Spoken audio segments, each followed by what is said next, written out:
जय हिंद मेरे प्यारे दोस्तों। आशा करता हूं आप सभी खुश होंगे। तो चलिए देखते हैं अगला टाइप।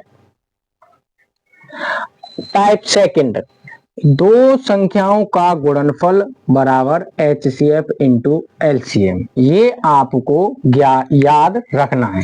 क्यों याद रखना है? क्योंकि एक तरीका था, ये क्या है, हमारा सूत्र की तरह कार्य करेगा।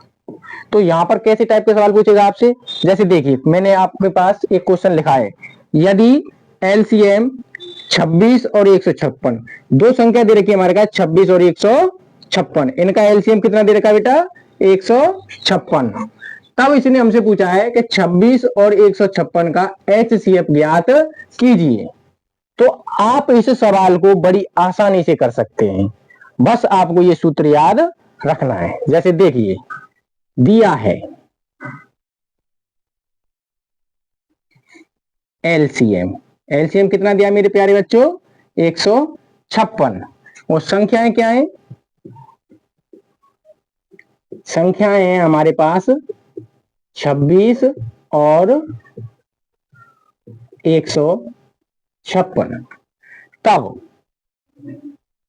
हम जानते हैं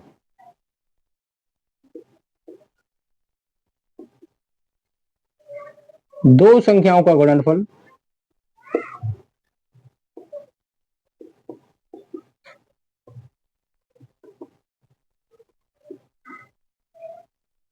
बराबर HCF इंटू LCM। तो मेरे प्यारे बच्चों, दो संख्याएं क्या है हमारे पास? 26 और 156। तो यहां पर क्या है बेटा? दो संख्याओं का गुणनफल।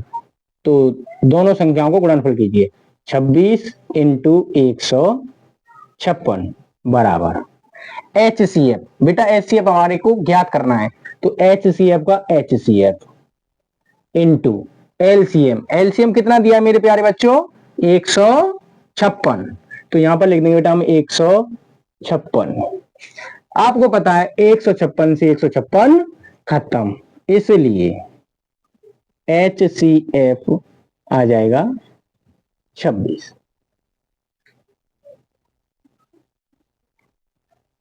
तो बच्चों आप देख पा रहे हैं, हमको इस क्वेश्चन में LCM दे रखा था। क्या पूछा था? HCF। आपसे वो ऐसे भी कह सकता है कि LCM की जगह HCF दे दे आपको, और क्या पूछे आपसे? LCM पूछे, या HCF दे दे, LCM दे दे और एक संख्या दे दे, दूसरी संख्या पूछे। कहने का मतलब ये है, यहां पर हमारे को जैसे हम देखें, जैसे दो संख्या मान लेते A और B, यहां हो गया HCF इंटू LCM। अब देखिए यहां पर हमारे के लिए कितने पॉइंट हो रहे हैं? एक A हो गया, एक B हो गया, एक HCF हो गया और एक LCM हो गया। कितने हो रहे हैं? 1 2 3 और 4। यहां पर हमारे लिए 4 हो रहे हैं। इन 4 में से कोई भी 3 आपको दे रखा होगा और चौथा क्वेश्चन आपसे पूछेगा। कहने का मतलब ये है, एक संख्या दे दे, HCF दे दे, LCM दे दे, दूसरी संख्या पूछ ले, या दोनों संख्या दे रखी हो, HCF दे रखा हो, LCM पूछ ले। कहने का मतलब ये है, आपको ये सूत्र याद रखना पड़ेगा। अगर आपको ये सूत्र याद नहीं है तो आपको बहुत परेशानी आएंगी। ये ऐसे टाइप का सवाल इस सूत्र से सेकंडों में हो जाएगा। आई होप, आशा करता हूं कि आपको वीडियो पसंद आई होगी। अगर इसमें आपको कोई परेशानी हो तो आप हमें कमेंट के माध्यम से बता सकते हैं। जय हिंद।